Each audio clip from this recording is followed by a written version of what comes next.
Well, thank you very much. I'm honored to be here tonight, being recognized by such a wonderful institution as the Sutherland Institute, and amongst so many people who have had a profound impact on me in so many ways. I'm frequently asked whether we are going through a constitutional crisis right now, and I think we are. In fact, I think the Constitution is hanging by a thread, a phrase that's familiar to people in Utah. But I don't think it's coming from a constitutional crisis from the overzealous exercise of the executive power or the dormancy of Congress. Those issues, I think, I'm confident, are going to be resolved by a Supreme Court in which I have supreme confidence. No, the constitutional crisis I think we're facing comes from two sources. The first one is the toxic polarization that is literally ripping our country apart. Michael Gerson said many years ago, our Constitution can withstand vigorous disagreement. It was built for vigorous disagreement, but our Constitution cannot withstand a citizenry that holds one another in contempt. I've been a student of the Constitution for 50, 60 years or so. I love the Constitution. I've studied, I've read it, I've taught it. I was a judge that took an oath before God to uphold it. And I have to confess to you that I missed something very fundamental about the Constitution. I always thought the Constitution was primarily about protecting my rights, and to be sure that's there and important, and we need to be always vigilant to protect the rights that are granted to us in the Constitution. But I don't believe that's the most fundamental purpose of the Constitution. I also thought for a long time that an important part of the Constitution was the separation of powers. I'm a disciple of Antonin Scalia, and that was his favorite theme. The separation of powers is the most important part of the Constitution. It's what gives us liberty. And I believe that. But I don't believe that's the most fundamental part of the Constitution. The most fundamental part of the Constitution, I believe, is the fact that it creates a system of government that shows us how to act together when we disagree, when we don't get along. And I credit Yuval Levin of the American Enterprise Institute with teaching me that. He wrote a book a couple of years ago called American Covenant. That is the finest book on the Constitution I have ever read. And this is the point that Yuval makes. The point that Yuval makes is, in our system of government, when you win an election, that doesn't mean you get to dominate.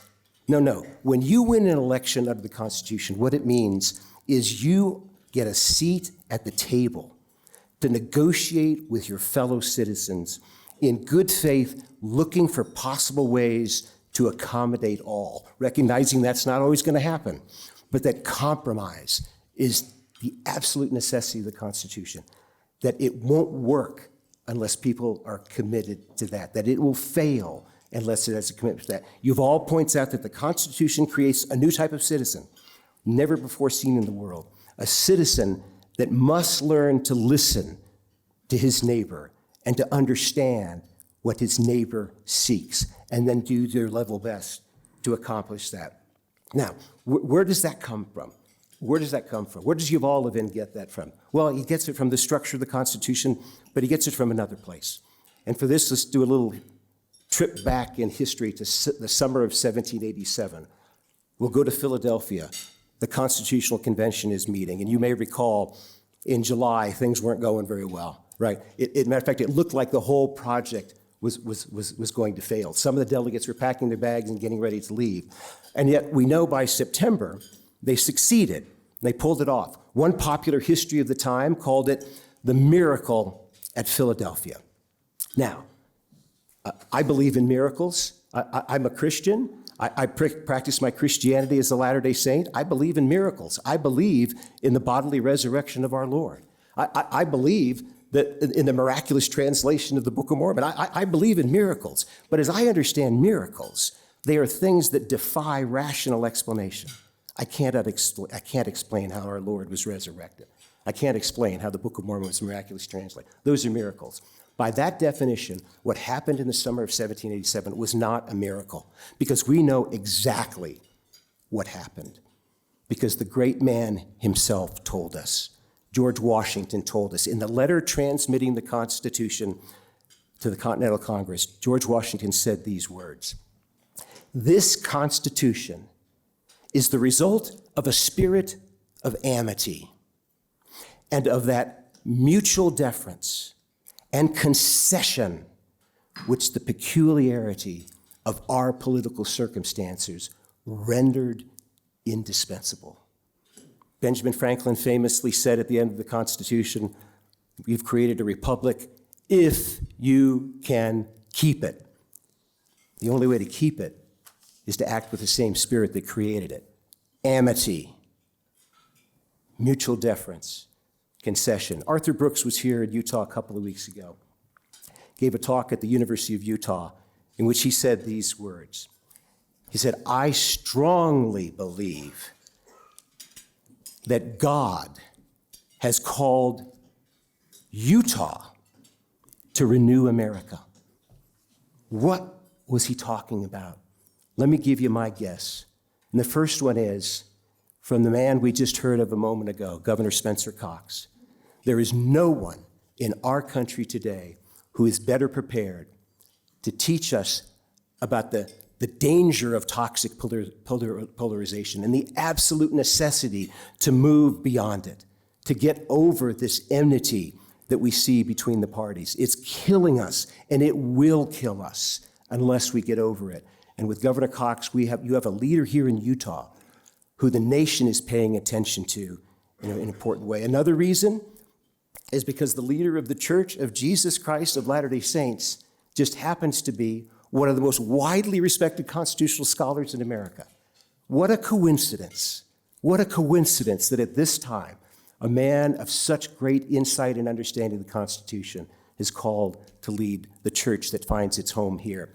Let me remind you that a couple of years ago, President Oaks gave a masterful sermon on the Constitution and its divine inspiration. Our divinely inspired Constitution, he titled. It's a great sermon, great talk, worth studying. Let me tell you what I think the money line is. And I think President Oaks understands better than anyone that I've heard, other than Yuval Levin, what is the driving force of the Constitution. President Oaks said about the Constitution and about our obligations, on contested issues, we should seek to moderate and to unify. That's our calling. You want to support and defend the Constitution today? That's what you do.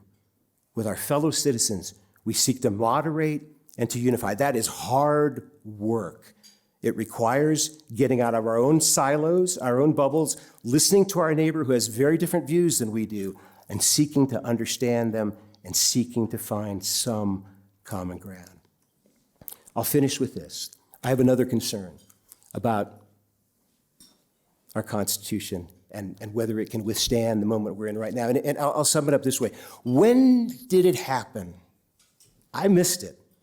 When did it happen that conservatives no longer say character counts?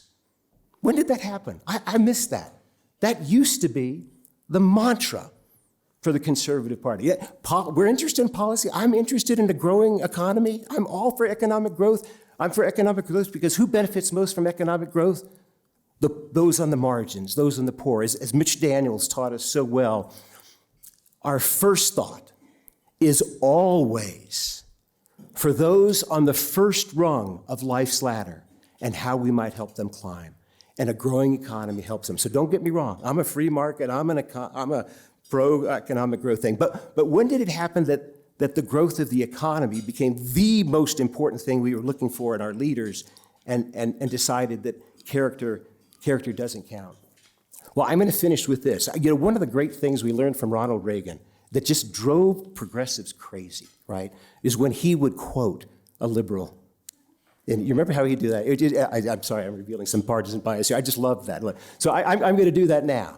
I'm going to quote from Senator Robert F. Kennedy.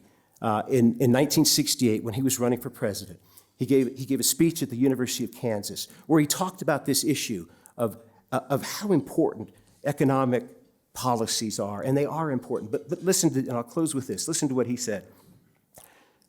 about our concern about economic policy at the cost of character of our leaders. The gross national product, Senator Kennedy said, does not allow for the health of our children, the quality of their education, or the joy of their play. It does not include the beauty of our poetry, or the strength of our marriages, the intelligence of our public debate, or the integrity of our public officials. It measures neither our wit nor our courage, neither our wisdom nor our learning, neither our compassion nor our devotion to country.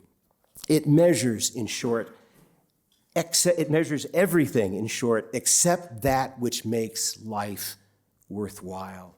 And it can tell us everything about America, except why we are proud that we are Americans.